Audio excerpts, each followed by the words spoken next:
In this video, we're going to use L'Hopital's rule to take a limit.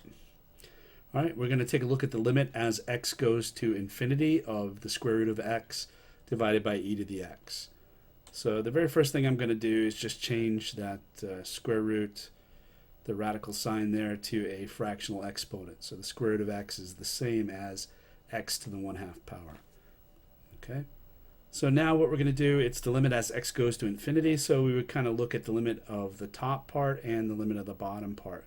So we have the limit as x goes to infinity of this power function right here, right? And if you remember back when we talked about power functions, we said that the limit as x goes to infinity of x to the r power, if r is positive, right, is infinity, no matter what the power is there. So as long as you have a positive power. Also, the limit as x goes to infinity of the bottom function, which is e to the x, that is also infinity, right? So, and recall that, right, that we mentioned that in the lecture on L'Hopital's rule. So what we have is the infinity over infinity case. And so L'Hopital's rule applies to this limit. And so we're going to go ahead and use it. So the derivative of the top function is x to the 1/2 power. So using the power rule to take its derivative, I get 1/2 x to the minus 1/2. And the derivative of e to the x is just e to the x. So now we want to take a look at this limit.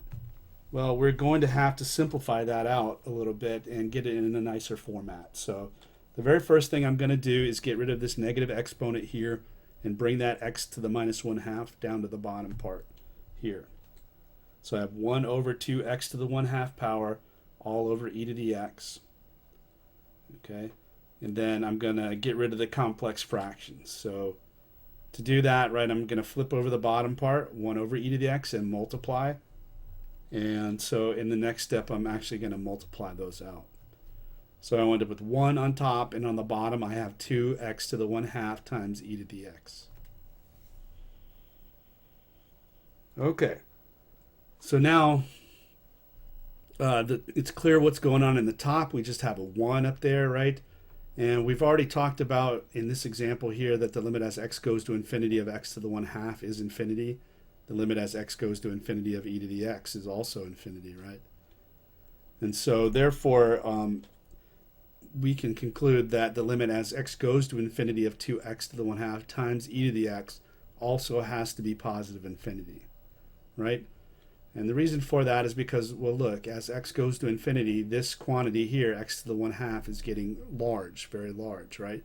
And the same thing with e to the x, right? They are both getting big as x gets big. And so this quantity here, right, 2 times x to the 1/2 times e to the x, we are taking a big number here for whatever x to the 1/2 is for some large value of x, and e to the x is also a very large number. And we multiply those two numbers out, we can't help but get an even bigger number, right? So, and then we're going to double it again. So this entire expression right here, because both x to the 1/2 and e to the x are going to infinity as x goes to infinity, when I multiply all that out, it can't help but also go to infinity there. So looking at what I have the situation where the top part is going to a fixed number, 1, right? And the bottom part is getting huge in there. So by that fact that we talked about in the L'Hopital's rule video, right, if I have the top part going to a fixed number and the bottom part going to infinity or minus infinity, right, and I take a look at the limit of the division of those two things, it has to go to 0 here. So this is the limit fact from the L'Hopital's rule video here. Okay. So that limit goes to 0. We know by L'Hopital's rule, right, that the original function also has to be 0 as x goes to infinity, or get closer to 0 as x goes to infinity.